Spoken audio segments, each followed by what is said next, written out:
the story of Bitcoin isn't a story about Bitcoin. It's a story about reality. The system inherently is designed to funnel money from those at the bottom to those at the top.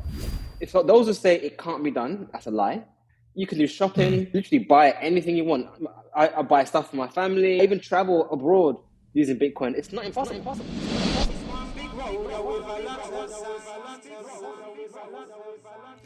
Assalamu alaikum wa rahmatullahi wa barakatuh. Welcome to another episode of Journeys Podcast. I'm joined here today by Muawiyah Tucker. He is a graduate of the Islamic University of Medina, also a Muslim revert or convert, and somewhat of an expert in the field of Bitcoin and cryptocurrency. So welcome to the podcast, Muawiyah. How are you? Jazakallah khair. Thanks for having me, inshallah. Thanks for having me. Barakallah feek.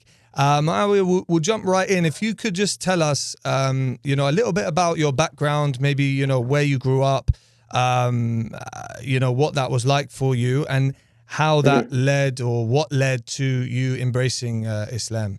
Bismillah, alhamdulillah, wa salatu wa salam ala rasulihi wa ala alihi wa ashabi ajma'in. So, with regards to my history, I mean, it's pretty much the same as most people. You're born and raised in an environment.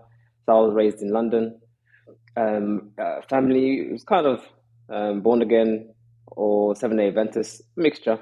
So I was kind of into the church, in and out of the church, but not too into it like you get all the spirit and that kind of stuff, but into it enough to say, this is something one must follow. So when I was growing up, I used to have, often many discussions about the Bible. I even attended church of my own accord. No one told me to, because I felt it was the right thing to do. So there was a little bit of acknowledgement of God and the necessity of following his way or his message until college. So college was, I think, a decisive moment for me in my life, because I think in secondary school there was definitely a kind of battle, you could say, going on in my head between conforming to what my friends wanted to do or what they were doing, and what I wanted to do, which was other things. So, they wanted to have all the girls and all the fun and the parties, and I wanted to get married and settle down. It was a different mindset. Yeah. So obviously, being a young boy, you want to kind of be with the boys, but also you don't want to do the nonsense. So when I went to college, was that influenced by your kind of want for Christianity? I would definitely say that it played a role, but you have to remember that obviously, as a Christian, their desire for righteousness is a bit wishy-washy. So even if a person was to want to be Christian, they can still involve and engage in a lot of sins without feeling too guilty about it. So it wasn't like that. I think it was a what I meant is that, for someone to want to, go away from that kind of, hedonistic lifestyle and want to get married and stuff in the West, it's kind of not the norm, if you were. Yeah. I mean, I couldn't pinpoint exactly why. I mean, I can point out that, for example, growing up, I've always had that I would say respect for women, not to want to degrade them in that manner. Or I would actually not the word degrade isn't the right word. I think the word is objectify, as in to treat a person as literally like an object to use and then discard. That was not something that was ever in my mind, or I couldn't even understand that. And I even remember certain events where friends at that time would tell me of events they had with other women, and I'm like, but why would you do that? In my head, it didn't make sense. But at the same time, they were the cool guys, so you can't really object that loud. So Anyway, so I don't know. So but when I went to college, I think for me it was a conscious break from that. So all my friends from secondary school, they went to one college, because in my area there's like two main colleges. So they went to one college, and I consciously went to the other one because I didn't want to be amongst that crowd anymore. Obviously, I would have liked to be their friends, more into that scene, but I felt that I wanted to focus on my academia, getting my qualifications. I wanted to be an astronaut. So I figured, I mean, where Wow. the direction they're heading wasn't the direction I was heading. So I wanted to break from that. And I had a I had a funny idea in my head. I thought, in the college I went to, it was more Asian dominated. And in my head at the time, I had a stereotype that they were more academic. So I figured if I go there, I'll be more academic. The other one. So so when I was in my first year in college, and there was I was doing A-level maths, further maths and physics and computing. So I was in maths class, and the teacher hadn't turned up one day. And one brother, Sheikh Salman, Salam alaikum if you're watching this, thanks for this moment. But he came to me, and I was just doing my work, I was trying to catch up on some work while the teacher was not around. And he came and sat in front of me and said to me, "What do you know about Islam?" I mean, just randomly, I didn't even like the guy. And the guy was just like, I thought he was like a dosser. He was at the back of the class, not really paying attention. I'm like, what are you talking about? What's about Islam? So, I engaged with that conversation. I thought I had the upper hand, and I realized, not really. I mean, the way he described Islam wasn't what I thought it was. I thought Islam was like Hinduism. I thought Muslims worship monkeys and cows. And when he told me that they worship Allah, and that we have Prophet Musa and Isa, and I was a bit taken aback. So that kind of opened the door to the question, what is Islam then?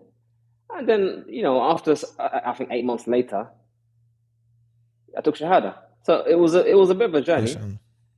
He opened the door. Yeah. I began the research. I discovered Tawheed. I discovered that actually what I thought was monotheism was actually shirk. And actual monotheism exists over there. So it was an easy step for me, because, I mean, even as a Christian, ironically, I didn't believe that Jesus was God. Which was, if you think about it, it was actually counter doctrine to the Seventh-day Adventists, which is a church I used to actually attend. It was counter doctrine.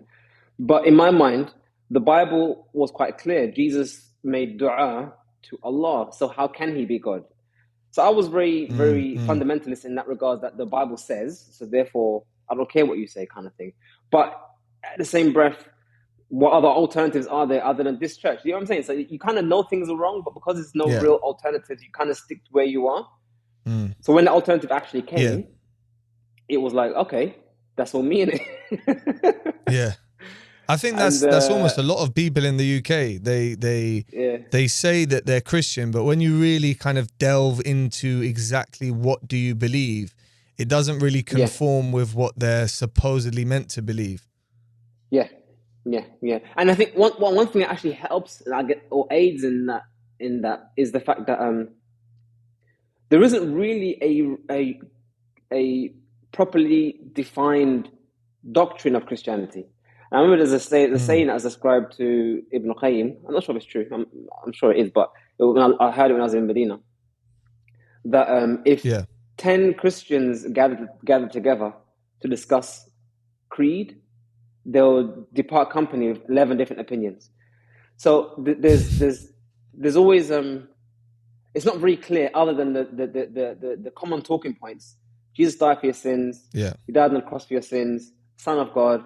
That's it, really. It doesn't really scratch the surface, really. It doesn't answer any more questions of life. It's just basically lip service. You believe these certain talking points.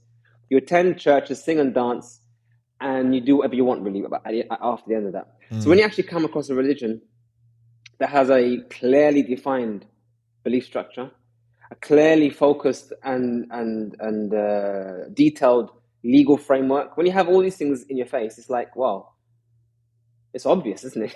It's kind of, it makes perfect sense. And it's actually almost overwhelming if you think about it, because remember, you had a religion which was so simple that you could literally write it on the back of a napkin, to a religion that is so intense and deep that you could spend decades studying it and you still haven't even scratched the surface.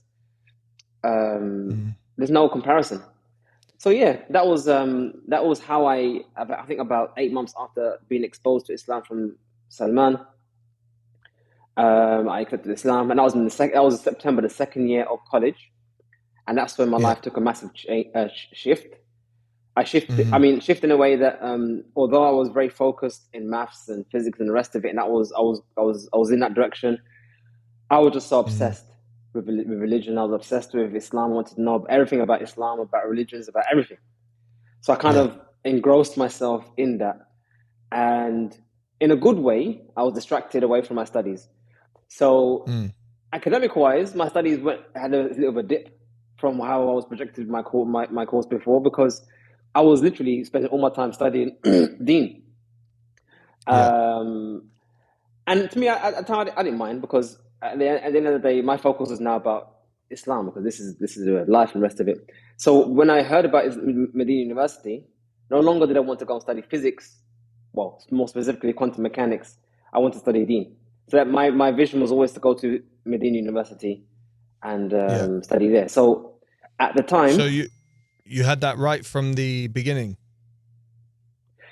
so the idea of studying was always me anyway. I was always kind of in that way the board of the class. I was the person that was always into the Yeah. study and academia. Even like I said, even when I was exposed to Islam from Salman, I just hit the encyclopedia, because I had my mom had purchased for us in the house the World Book. So you had two kind of encyclopedias when I was young: the World Book and the Britannica.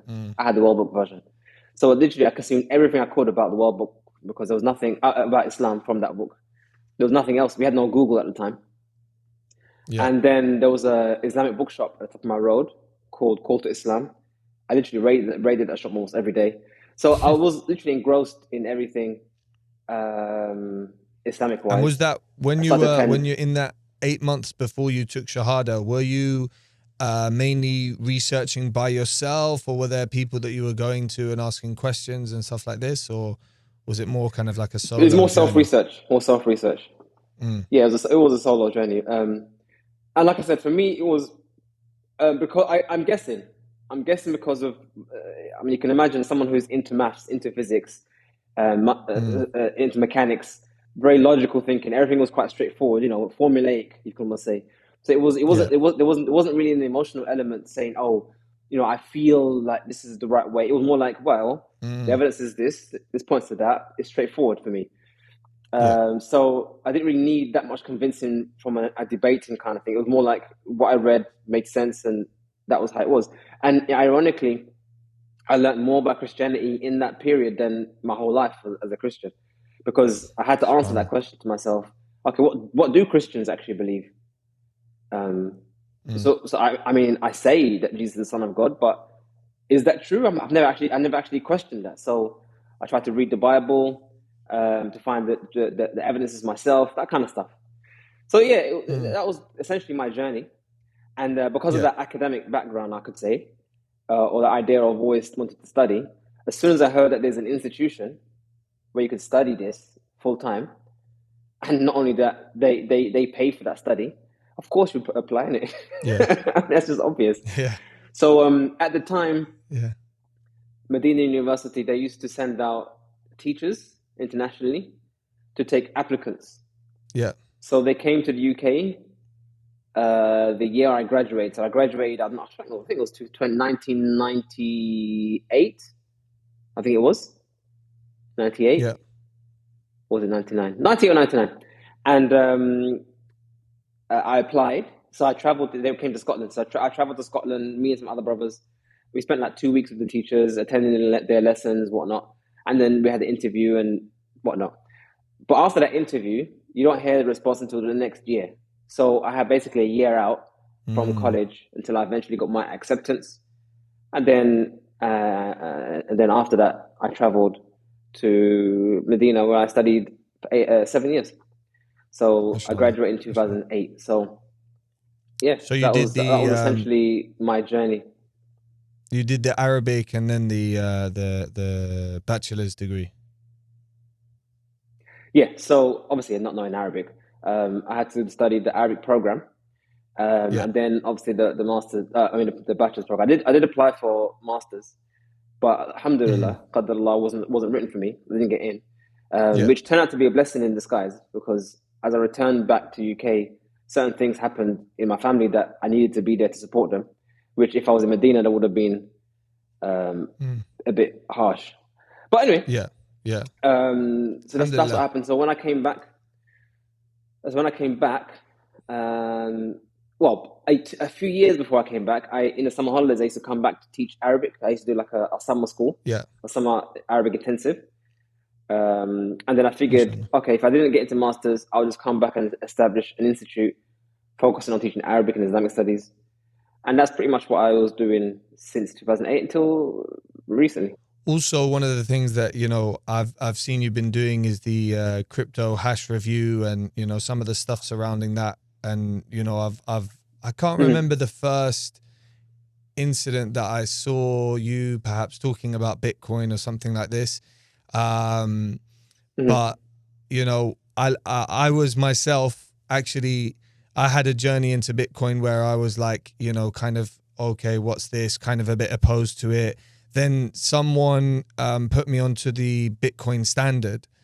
When I actually started to look into it and understand what it is, and I think there was some fatwa out at the time kind of prohibiting it. And when I actually looked more closely at what Bitcoin was and those fatwa, I was like, hang on, that doesn't really describe what Bitcoin is in the fatwa. So maybe perhaps, someone's given the incorrect picture to that particular sheikh, So what was it for yourself that first sparked your interest in Bitcoin?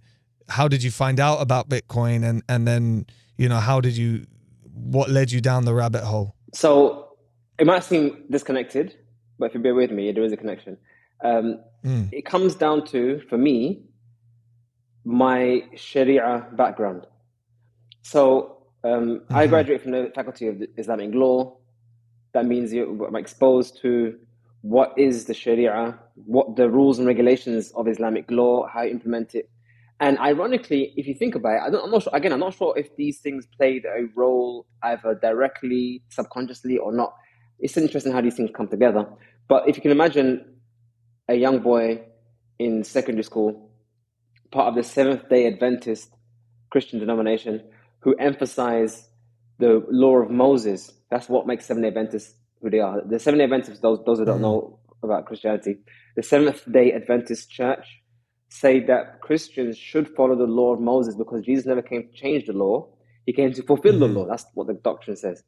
So that's always been an idea in my head, which is very true. As in, wait, Jesus came, he delivered the message, but at no point did he say you can now eat pork. He didn't eat pork. He didn't break the laws that were given to him.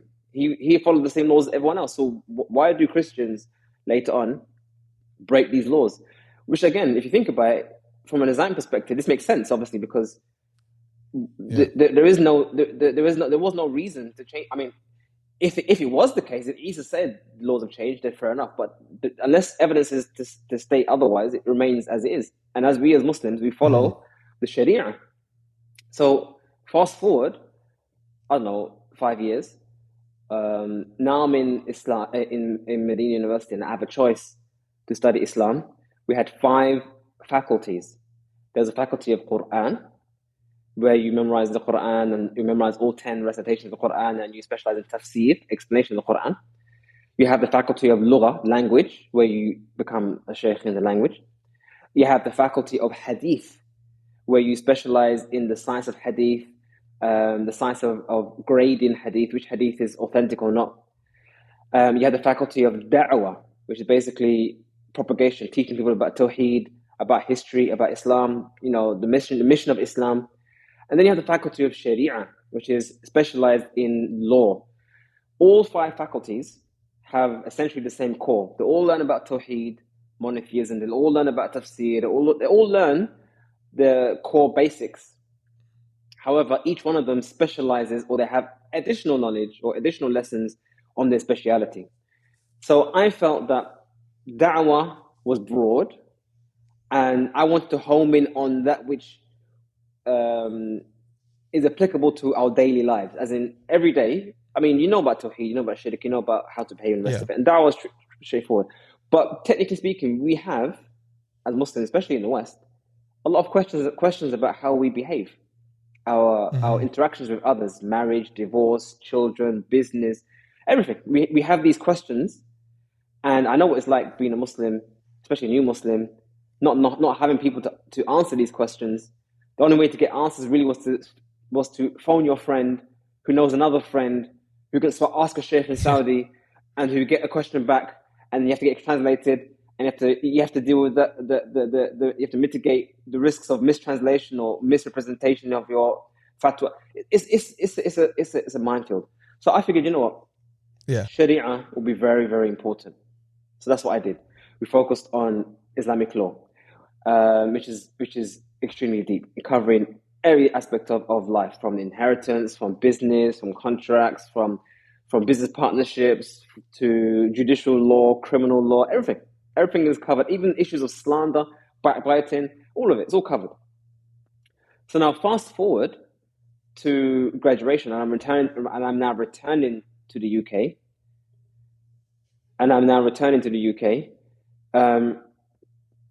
I had this hamas, I had this zeal for the Sharia, for Islamic law. And obviously I had a disdain. I mean, I already had a disdain anyway, before I was even Muslim, for the UK law or Western law. I already saw its evil before I was even Muslim, because I was a very Afrocentric, anti-colonial kind of person anyway. Mm-hmm. So I already had these glasses of seeing the world as oppressive anyway. Mm-hmm. Especially when it comes to banks. So when I came back to the UK, I always had this vision of trying to live by the Sharia, live by Islamic law, even if the environment around me doesn't. And that's partly why I made the institution that I made, was to educate people of what I had learned. I wanted to teach people about the Sharia, so they can also embrace and live by the Sharia while living in the UK. And a part of that big journey intensified probably in 2010, 11, 12, when I kind of became an intense gold bug, where I felt that, banks are inherently evil. The system is inherently hedged against us. Banks have so much control over our wealth and over our existence. You can't even get a house without the banks being involved. So I had this vision that the best way out of it is gold and silver. Return to the dinar and the dirham. That's usually the thing. Is every Muslim, as soon as they realize the scam of the system, the knee-jerk reaction is gold and silver. Return to the dinar and dirham, how it used to be. And that's essentially where I kind of opened the door to how the system works a little bit. And I became a bit of a gold bug in 2011 and 12. And that's actually when gold actually had a bit of a run up in its price, which I'm sure had something to do with that. Because generally speaking, when price of things go up, the general buzz and interest does spread. So I'm sure I was influenced from the general atmosphere of gold appreciating against the fiat. And I heard about Bitcoin, but it was just something you hear about, isn't it?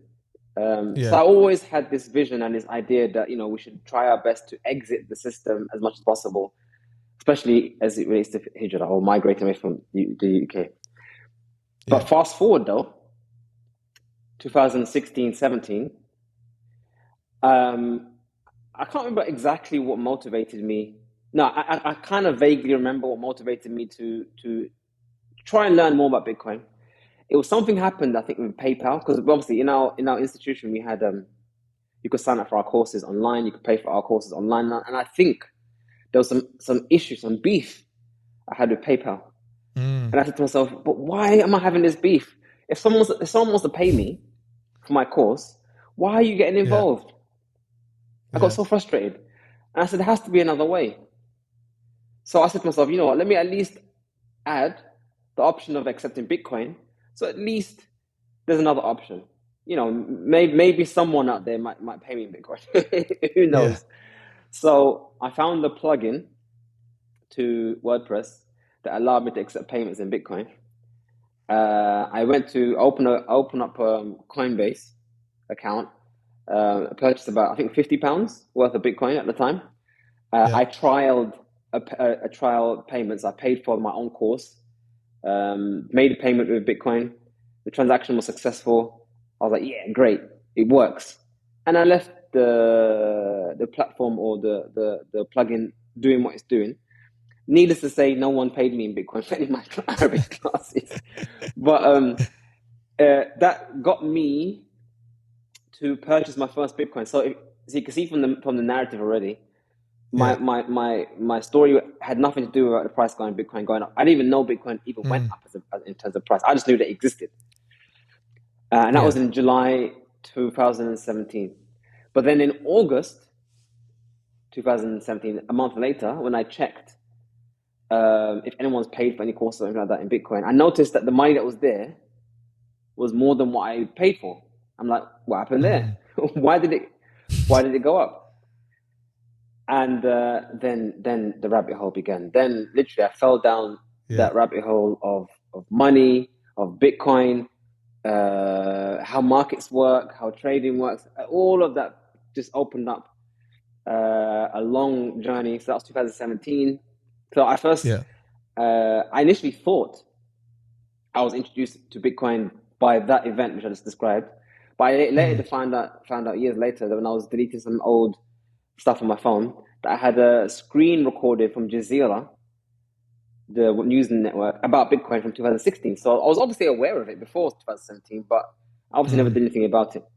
But essentially, back to your question, what led me to Bitcoin in the first place, it was, and still is, my goal to exit the current system and my goal to live by the sharia in all aspects of life. I know people say, oh, you just want to fill your bags or you just want to make money. It's not actually that, nice, because if that were the case, I would be selling Bitcoin when I think it's high and buying when it's going low, as opposed to always having my money in Bitcoin regardless if it's high or low. That doesn't fit that narrative. So again, I always tell Muslims who ask me about Bitcoin, I say, look, you need to find in yourself a reason to hold Bitcoin besides the price going up or down. If you can't do that, you'll just be a speculator. You just be someone who's gambling, or not gambling. You'll be someone who's speculating, someone who's guessing, and essentially you still have, if you think about the question you had, they still have the disease of wanting the slave master's money. Realistically, if a person sees Bitcoin only as a way to make more fiat, then essentially they're still in that slave mentality. I want to hold that money. I want to hold their currency. That is the one I really want. Whereas I always tell people, no, you should actually find something in your soul that makes you want freedom money instead of that money. Even if the freedom money goes down 10%, 15%, for you, it's still freedom. It's still yours. I can send you Bitcoin whenever I want, and you can send me Bitcoin whenever you want. And there's no one in between that transaction. It's freedom money. That's what you need to want. And this is the message I want people to recognize. If you don't see that as the message, then you're going to be distracted by nonsense. Volatility is a distraction. Government thing is all these are distraction topics, all come down to the wrong narrative. The correct narrative is fiat money inherently is evil. From its issuance to its usage, to its purpose, is fundamentally evil. It's based on a riba. So we as Muslims need to find something, some alternative to that. Now, for me, it's Bitcoin. For you, it may be gold. For another guy, it may be something else, whatever it may be. It doesn't have to be Bitcoin. But at least as a Muslim, you should try and find an alternative to that system. And that's basically the crux of the message, really. I think one of the first places that I always advise people to look at is the Bitcoin Standard, because I just found that book, it was so holistic in the fact that the way it starts, you think it's a book about Bitcoin, but then it starts going into money, it starts going into the fiat system, it starts going to all these things that go into the rabbit hole and unravel all of these things, and you start understanding Bitcoin more for what it is. And when like a lot of the people who kind of just jump in because of the price action, there's so much like emotion based in their fear, in their trading of crypto or Bitcoin. Whereas if you're grounded in terms of actually what it is and what it can do, I think that is something that, you know, it kind of removes that emotional trading when you can see the bigger picture. And what Yeah. are kind of your views on, you know, obviously there's this massive, we have the kind of Western financial system, and we've kind of got, like, nowadays as well, the Islamic financial system, where within it are these products that kind of, you know, mirror some of the Western products. There's products that are, you know, on their own seem to be, you know, permissible, etc. How do you see kind of Bitcoin fitting into that and that system as a whole? So I guess if you can imagine, or if you can see the pattern of myself, um, I guess the idea of leaving Christianity, leaving the religion of your forefathers, leaving the culture of your people to embrace a separate culture kind of means that inherently I'm a separatist. I, I'm comfortable being different from the norm.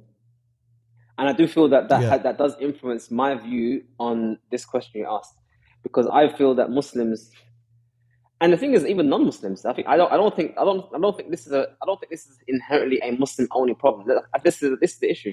Number one, I think that the the story of Bitcoin isn't a story about Bitcoin. It's a story about Mm, reality. Bitcoin is only, I would say, a conduit. It's only that punch in the chest, you know, that kick up the back end, that makes you open your eyes and look. This is why often there's that narrative, that meme of Neo and the Matrix seeing the world for what it mm, really is, because it actually is exactly that. The moment you open up the mm, idea that Bitcoin could actually be a better form of money, it leads down the rabbit hole of why would it be a better form of money? What is the current mm, system? How does the current system work? And the inherent oppression of our current system. All that stuff gets revealed simply by asking the question, what is Bitcoin? So people think, they get distracted again, think, oh, you're just obsessed with Bitcoin. It's not to do with Bitcoin. Bitcoin just opens up the doors to so many other things. It talks about banking. It talks about what money actually is. It talks about what labor is. What does labor mean? What does it mean to issue currency? What does it mean to mine Bitcoin or mine gold? What does it mean to even have value? All these questions are first principle questions that, if you really think about it, we never ask these questions. And that's why mm, I find parallels between that journey and my journey to Islam. Because Salman opened up to me questions I had never even considered before when it comes to about Islam. And I spent 8 months seeking answers to questions I never knew they were there. Likewise, when I learned about Bitcoin, it opened up questions I never even knew there were questions to be answered. And I went down the rabbit hole of trying to answer these questions. So again, I always tell people, don't get distracted with the word Bitcoin or what Bitcoin is, and should I buy it, brother? Should I buy it, brother? These are all distractions. That brings to what you just pointed out about the Bitcoin standard. The Bitcoin standard by Saifuddin is probably about 10 or 5% of it is about Bitcoin. The rest of it is about reality, the world we live in, how it actually functions, how money is actually issued, who issues it, why they have rights to issue it, what happens when they issue it, what happens to the economies, how that affects other people, how it affects your wages. For example, let's look at this as an example, yeah, just to scratch the surface. We've yeah. noticed from the noughties and the teens, now I'm in the 20s, that it's getting harder and harder and harder to make ends meet. Our wages are going up, but things are going up way more faster than our wages. Why is that? Is it because of Mm, Ukraine? Did Russia somehow cause all of this? No. It's part of the system. It's systemic. The money system, or fiat, has to inflate away. It's part of the design of the system. And wages can't keep up because wages don't actually reflect reality, because reality is constantly being distorted. So here's an analogy. You're an architect, or you're a builder, and you've been given mm, designs to build a building. You've been given measurements and materials and prices. Fine. So you've done your maths, you've done your due diligence, and you've worked out how much material you need, how much it will cost you, all that stuff. You've done it, and you have a pretty good idea of the costings and the timing and how it would actually end up. But imagine a world where while you start your building your project, the length of a meter changes on a daily basis by fractions, like by millimeters, but by fractions of a millimeter it changes, but it does change. So when you began one side of the building, it was one measurement, but now you go to the other side of the building, it's another measurement. I mean, can you imagine the chaos that would cause to building a building if simple measurements change on a daily basis? Imagine that with the money supply. Imagine where people can gather together and they decide interest rates. They decide how much money is issued into the system or how much money is removed from the system. The actual means of measuring value changes. So therefore, we don't actually have an actual clear-cut way of defining value or supply and demand. That whole thing is skewed. It's messed up. And this is what you see even today. Maybe I want to import some stuff from China. I put in a bid for it to be manufactured. They say, okay, we'll have it with you in about a month's time. But during that month's time, my money is inflated or deflated by 10% or 6%. That's my margin. I can't even sell that product anymore, make profit, because it's actually been eaten up by inflation. But the thing is, we think it's due to the government. We do think it's due to some war somewhere, due to COVID and all these other nonsense. If you actually scratch the surface, you realize it's inherent in the system. You can remove the word COVID and place in anything else, and you find the results are exactly the same. It's been the same since 1970s when they depegged the gold from the system, or even before that, to be honest. But since they had this fiat system, you've always seen the exact same trend where inflation outpaces productivity, where the financialization of everything outpaces reality. So that's why when people ask me, oh, brother, should I invest in stocks? I kind of like shrug my shoulders thinking, well, you could, but it's a manipulated market. It's not real. So, okay, you just said it's not real, brother. How do you prove it's not real? Show me evidence, brother, that the markets are not real. Simple. It's actually quite ironic. It's actually quite funny. If you get, for those who don't know, there's something called M1 money or M2 money. I have videos on it in my YouTube channel, but basically M1 money, M2 money, that refers to the money that we have in a bank account and how much money is in circulation. Yeah. And contrary to what people may believe, the supply, the amount of money that's in circulation, isn't static, it grows. Every time you go to the bank and you ask for a loan, that grows the money supply.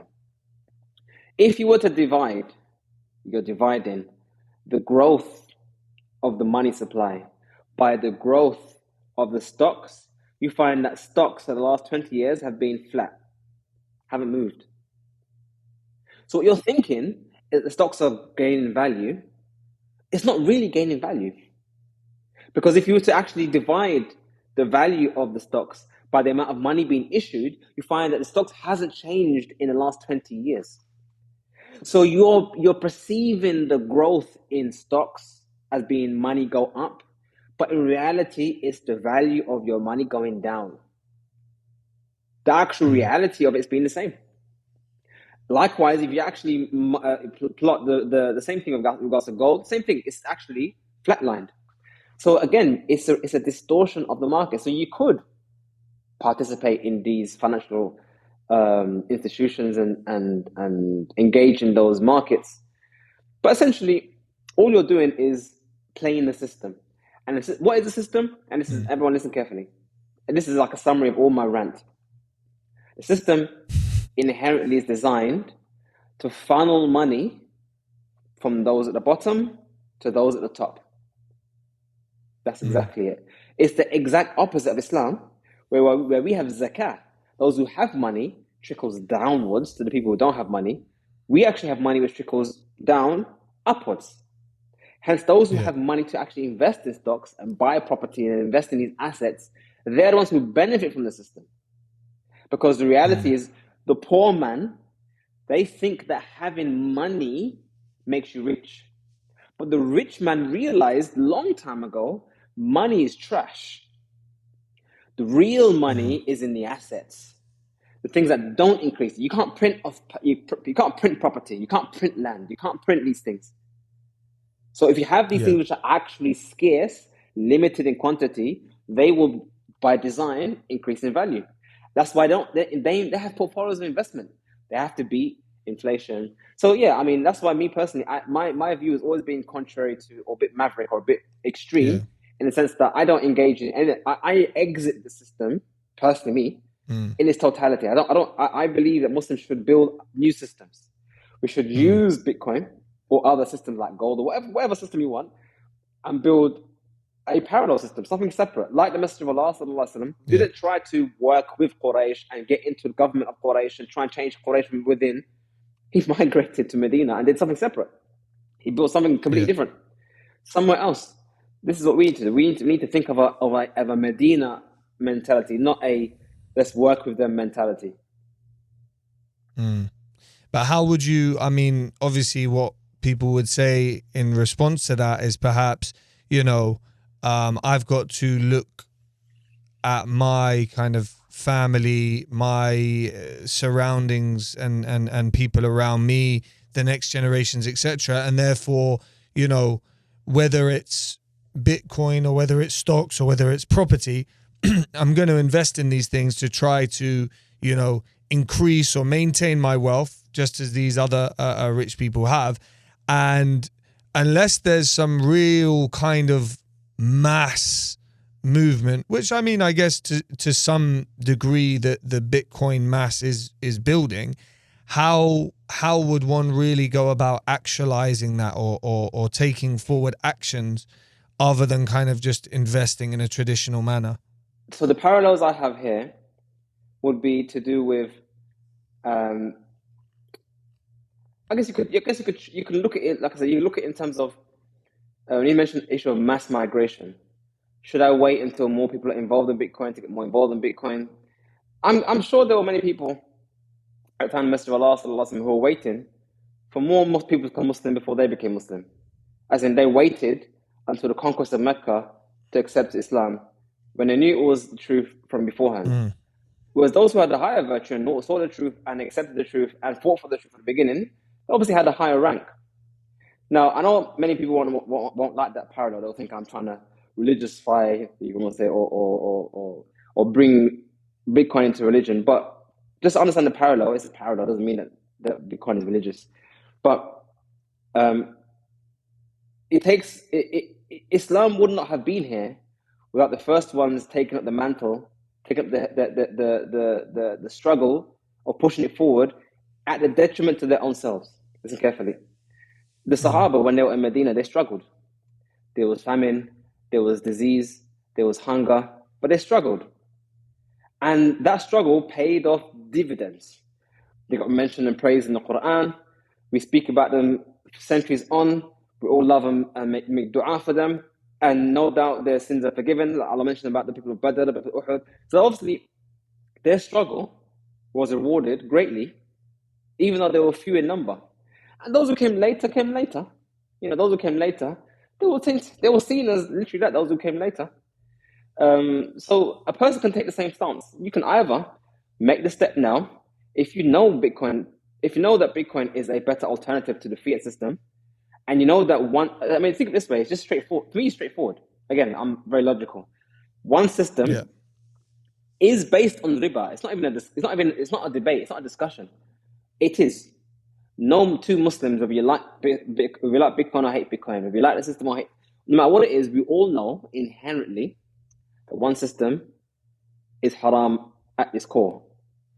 We have another system that allows us to do the same things as this one, and more even, but it's just not as widely adopted as the other system. So we have one system which is prevalent, everyone's involved in it. One system which is new, up and coming, but clearly better than this system. you can have a choice. You can stick with the common narrative, even though you know it's wrong, and it's up to you to deal with that between you and Allah. Or you can opt out and choose another alternative system. That's a personal choice. You can do what is comfortable to you. For me, I can't justify existing in the current system, and I don't need to. This is me. Number one, I can't justify doing it, and I don't need to. And number two, I don't feel comfortable. Listen carefully. I don't feel comfortable having my wealth in someone else's hand. I'm not sure if you've ever had your bank frozen before, brother. I have, many times. When I traveled to Medina University, in the first year of studying, when we got there, my wife and I, our bank accounts were frozen without explanation. When we needed it the most, we packed our bags, we moved to Medina. I was in my first year of Medina University studying Arabic. I don't know any Arabic, I don't know anything.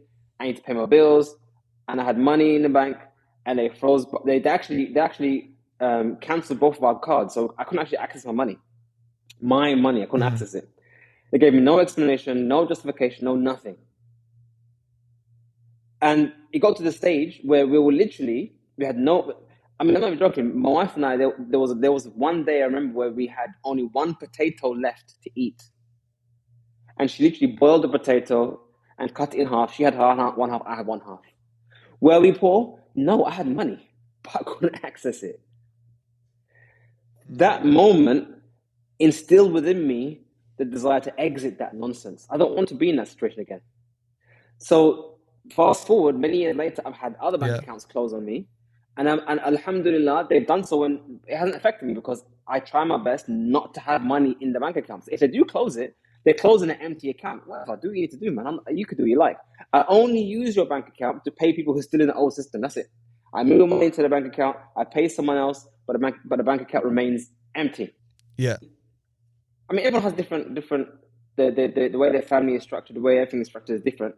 For me, because I have a ultimate goal one day to leave the UK. Therefore, for me, things like property is not really an option for me, because I want to be able to leave. I need liquidity. I need something that could easily be liquidated. And property is one of the worst things to sell, especially right now. For other people, maybe stocks it may be an issue for them. My issue with stocks is that when you invest in companies, you also invest in what they do, and most companies don't do business in accordance with Islam. So there is that, and I don't necessarily buy the idea of pay a certain percentage of their haram income in sadaqah to purify. I don't. Again, you have to understand. You have to understand my reasoning. Why engage in something dubious when there's something clear cut that's available? That's my issue. You have something clear cut that's halal, that's available. Why am I engaging in that which is maybe, possibly, I don't know? So even like when someone asks me, "Oh, can I invest in Apple stocks?" Well, you could. I mean, Apple does seem on the surface to be halal. They sell phones or computers, but they also do interest. They also have a credit card. They also sell haram music and media. They also do lots of haram things and have haram apps on their platform. Apps of zina, apps of all sorts of madness. So essentially, you are facilitating and taking part in that ecosystem, although it's just Apple. Even something as ambiguous as Tesla, which just sells cars. Tesla has a financial element to their business model. So you can go down that route and engage in the dubious, or you can do something else, which what I prefer is you engage in actual business, either setting up a business or supporting Muslim business. Muslims have plenty of entrepreneurs out there in building restaurants, services, products. And we don't really. It seems like we don't really invest in ourselves much. We're happy to throw money at Apple, at Steve Jobs or Tim Cook or Elon Musk, but we don't think that we want to invest in our own communities and our own infrastructure. I think that this is something I'm a bit radical. I'm a bit radical in that response. I think we should invest in ourselves, invest in our own systems, and that does require doing radical things. It does require more risk, I would say, as well. and it does not guarantee you profit. And I think, as a small more point or pin to point that issue, that is one of the biggest concerns I find Muslims have, which shouldn't be their concern. Muslims live in the West, even in the East, have been infected. It's a disease, by the way, it's a mental disease. They've been infected with this perception that profits need to be guaranteed.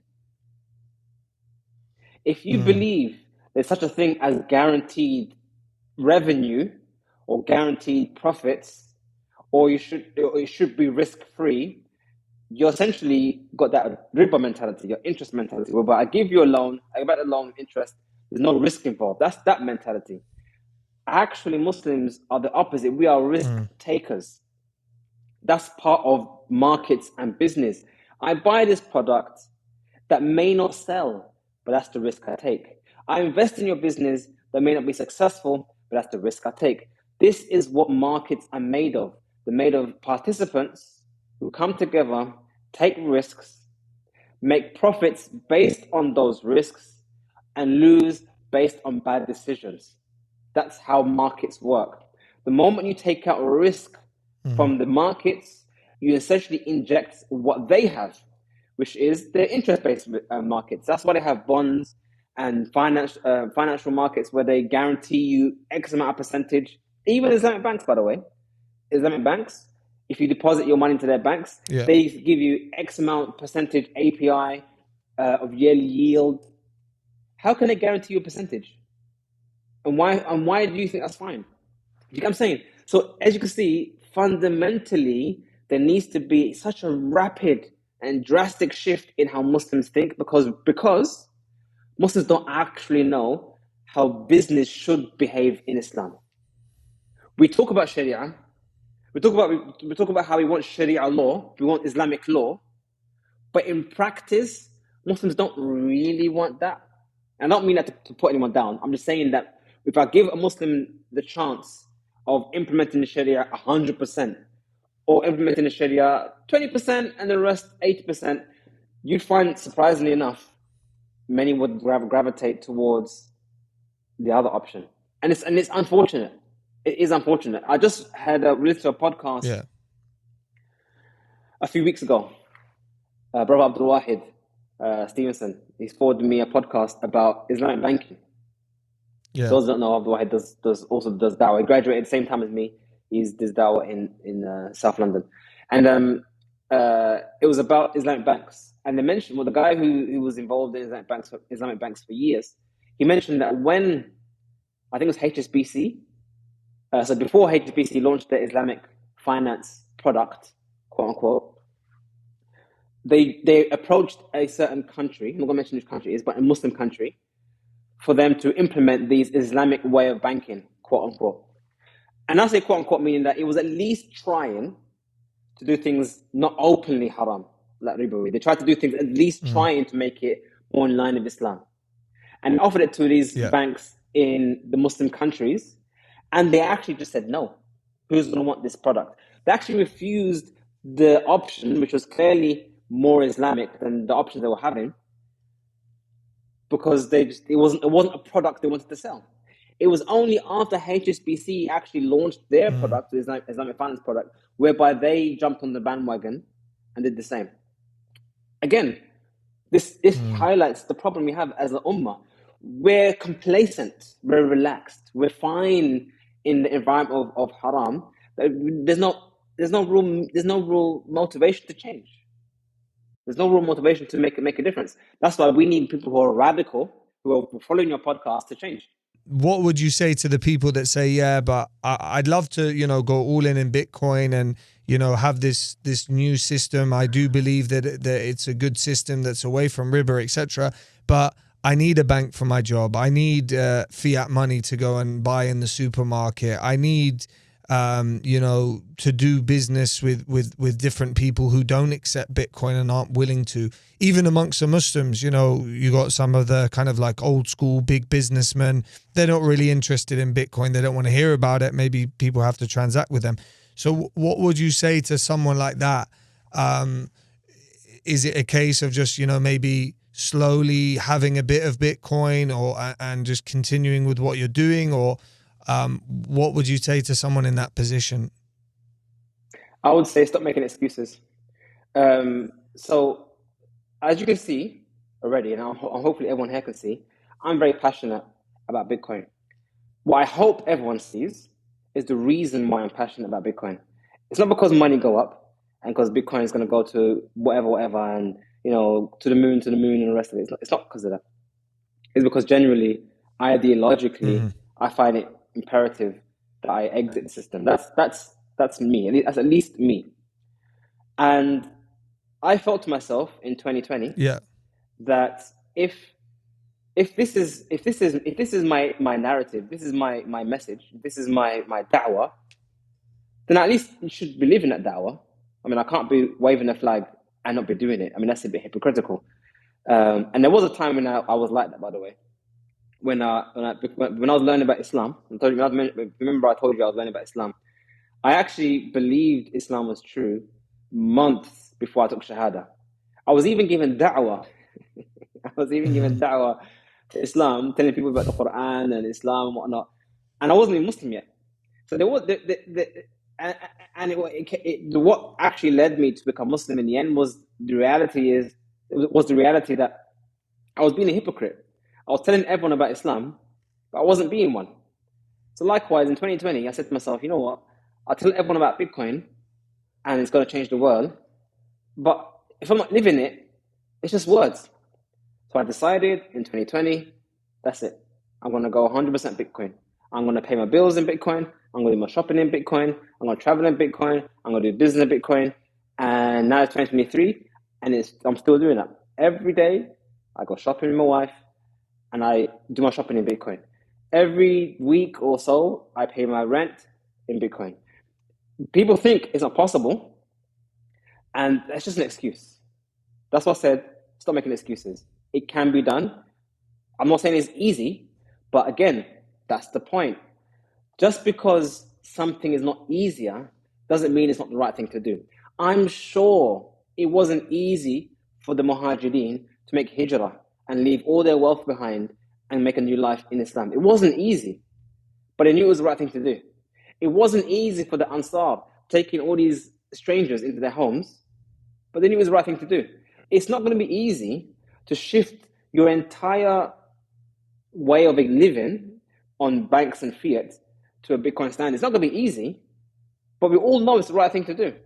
So those who say it can't be done, that's a lie. And if you said to me, okay, how would you do it then? I have videos on it. You can do shopping.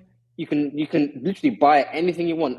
I buy stuff for my family. I even travel abroad using Bitcoin. It's not impossible.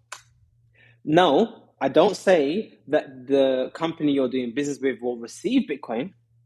But what it does mean is that when you make the payment, it's coming from your Bitcoin stash.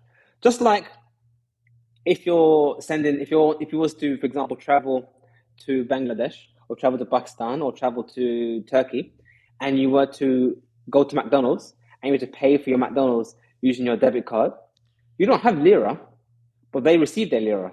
So you're not engaging in their lira system up until you pay for it, and then the company behind the background, they do the exchange and blah, blah, blah. That's between them and them. That's the currency they want.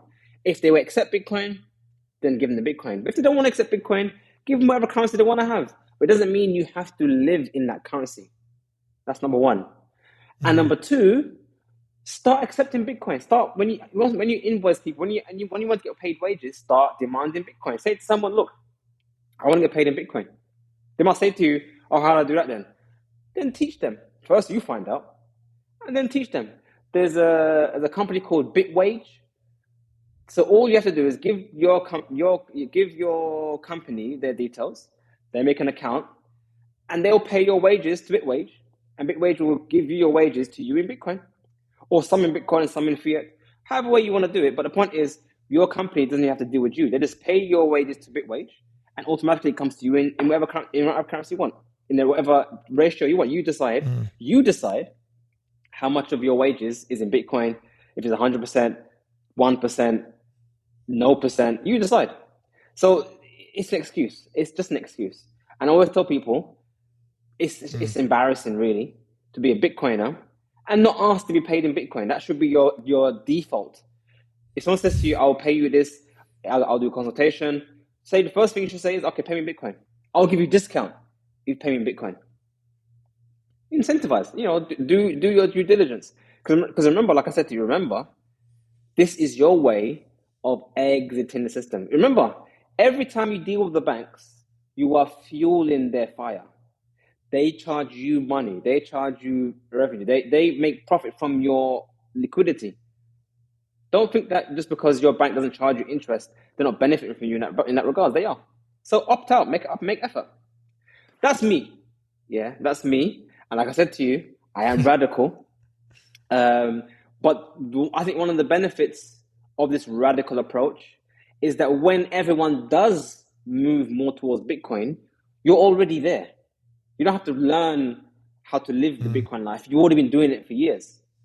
However, if you're waiting until everyone else does it, you're still behind. You have no idea. So try, start, make effort. Start something small if you wanted to. Maybe have some of your savings here and there. I mean, definitely savings. If you have a large amount of savings and you leave it in the bank, that'll help you. That's up to you. Excellent. So just to wrap up, what we're basically saying is that Muslims may ask the question, should I try adopt the Bitcoin standard? Should I try to live by the Bitcoin standard? Should I try and have my savings in Bitcoin? Should I try and transact in Bitcoin? The question should not be that. The question should be, what is my current state in terms of how I store my wealth, how I transact, and how do I better that state? And what am I willing to endure in that process? It's like me. I wear a thobe, I wear kundura, I wear Muslim clothes in a non-Muslim land. My state, I want to better my state. I want to look like a Muslim. I want to engage like a Muslim. I want to give the persona of Islam to the world.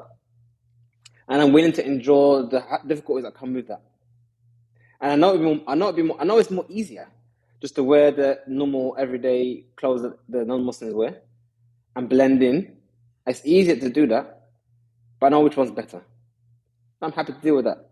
I know it's easier to send my kids to government schools, but I know it's better to do homeschooling. It's difficult, it's challenging, that's a lot of time and sacrifice and money. I just choose the harder route because it's a better route. So that's basically the question you have to ask yourself, and then you have to deal with that as you need to do with that. And just to wrap things up, don't want to take up too much of your time, brother. And what would you say to a kind of two questions in one? Firstly, if you were to have a kind of like unlimited budget to create something that would help the Muslims, whether wealthy or on a lower level, to actually start adopting Bitcoin? And also, what advice would you give to someone who's starting out in Bitcoin, cryptocurrency, etc., who really doesn't know anything about it and they've only know banks and things like this? So kind of 2-in-1 question just to wrap things up. So I would say for people, primarily for people when it comes to Bitcoin, to think of Bitcoin as currency. So if you said to me, what should I do with the dollar? What do you mean what you should do with the dollar? The dollar's a dollar. What do you do with the dollar? So you can start accepting or invoicing your customers in dollars. I mean, the normal things you would do with a dollar or with a euro or with a real, the same thing you do with Bitcoin. Don't think of Bitcoin as a speculative asset or tool to make money. Just think of Bitcoin as money. And what would you do if that is the case? That's essentially what you would do. So what I'm trying to say is, although Bitcoin compared to fiat the trend is up in terms of value, don't think of it as that's its purpose. Its purpose is to be money, and that's how you need to focus it. The money going up is a byproduct, is a side thing that happens. It's something that happens sometimes, maybe not all the time, but it's not the primary goal. So that will be my primary focus. Therefore, if you need to think about business, think about business. What could I do to increase my revenue in my manufacturing, in my production, in my tuition, in my consultation? Do something useful in the world and get paid for it. People I always get these little DMs in my Instagram or on Twitter. Brother, what should I do? How can I make money? What should I invest? My response is always the same, and they don't like it. I said, do something useful. Do some business. Find a problem that people have, solve it for them, and get paid for it. That's literally the formula. That's what it is. But when you get paid for it, try and get paid in Bitcoin. It's that simple. It's not difficult. It's not difficult. And what was the second question? The second part of the question was? Well, the first part was kind of what would you do yourself if you had some kind of like unlimited, investment or budget to assist Muslims, getting involved in Bitcoin? So I mean, again, that's a hard one to answer because everyone has different goals and different skill sets. So some people, like for myself, I'm into education. So any solution I will give will be always skewed in that direction in the services sector. Someone might be someone who produces and stuff. It all differs, but generally speaking, my advice to everyone, regardless to Bitcoin, beyond what I've already said, is education. If you have no idea what Bitcoin is, do not get any Bitcoin. It'll be as silly as me saying, invest in ABC stock. What's ABC stock? I mean, would you buy ABC stock just because I said invest in ABC stock? No, you wouldn't. The first thing you do is you Google ABC stock. Who are the people involved? What's the revenue? What's the turnover?